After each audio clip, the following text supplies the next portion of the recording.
Առավոտյան ռուսական հակաօդային պաշտպանության ստորաբաժանումները խոցել են Մոսկվայի ուղղությամբ թռչող առնվազն 34 ուկրաինական անօդաչու թռչող սարք։ Այս մասին հայտնել է Մոսկվայի քաղաքապետը։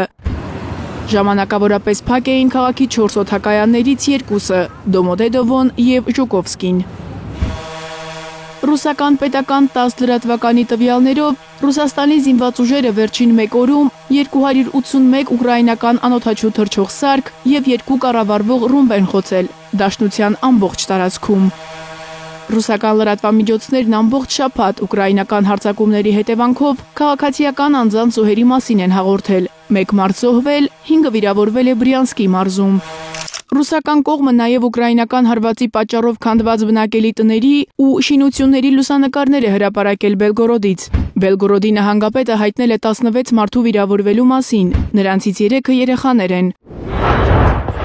Դոնեցկում եւ Խարկովում են խաղաղ բնակիչներ զոհվել։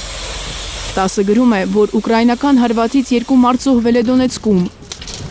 1-ը Խերսոնում։ Ավերածությունների ու մարդկային զոհերի մասին հաղորդում է նաև Կիևը։ Ուկրաինայի մայրաքաղաքն է նորից թիրախում եղել։ Ռուսական անօդաչու թռչող սարքերի հարձակումների հետևանքով առնվազն 3 մարդ է զոհվել, 29-ը վիրավորվել։ Ըստ Ուկրաինայի ներքին գործերի նախարարի, վիրավորներից 7-ը երեխաներ են։ Ուկրաինական լրատվամիջոցների պնդմամբ ռուսական հարձակումներից Զապորոժիեի մարզում 63-ամյա մի տղամարդ է զոհվել։ Խարկովի շրջանում նույնպես զոհ կա։ Կիևն ու Մոսկվան մարտադաշտում ձեռքբերումների մասին են հայտնում։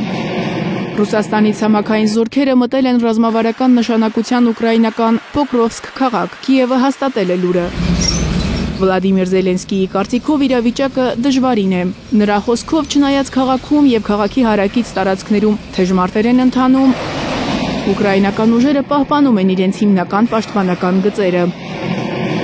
Իսկ Ուկրաինայի գլխավոր շտաբը հայտնում է, որ վերջին 10 օրերի համառ պայքարի արդյունքում իրենց ուժերը վերականգնել են Դոնեցկի մարզի 2 բնակավայրերի՝ Կուչերիվյարի եւ Սուխեցկեի վերահսկողությունը։ Ռուսական կողմը չի մեկնաբանել այս լուրը։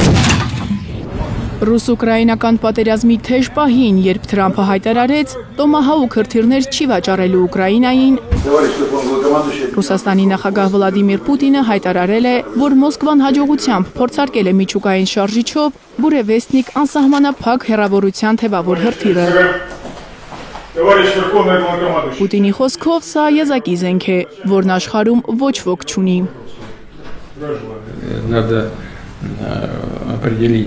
Անհրաժեշտ կլինի որոշել, թե այս նոր համակարգը զենքերի որ դասին է պատկանում։ Հետո կորոշենք օգտագործման հնարավոր մեթոդները ու այս զենքի համար ենթակառուցվածքներ պատրաստելը այն մեր զինված ուժերում տեղակայելու համար։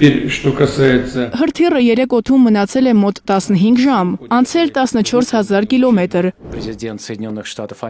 Բուրևեստնիկի փորձարկումներին արձագանքել է Թրամփը։ Միացյալ Նահանգների նախագահի խոսքով այդ փորձարկումը տեղին չէ։ Նա պետք է ավարտի պատերազմը հրթիռներ փորձարկելու փոխարեն, հայտարարել է Դոնալդ Թրամփը։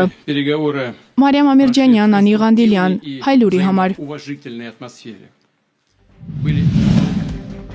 Հայաստանում եւ աշխարհում տեղի ունեցող իրադարձությունների մասին առաջինը իմանալու համար բաժանորդագրվեք մեր ալիքին։ Սեղմեք զանգակը, որ բաց չթողնեք ամենահրատապը, ամենակարևորն ու հետաքրքիրը։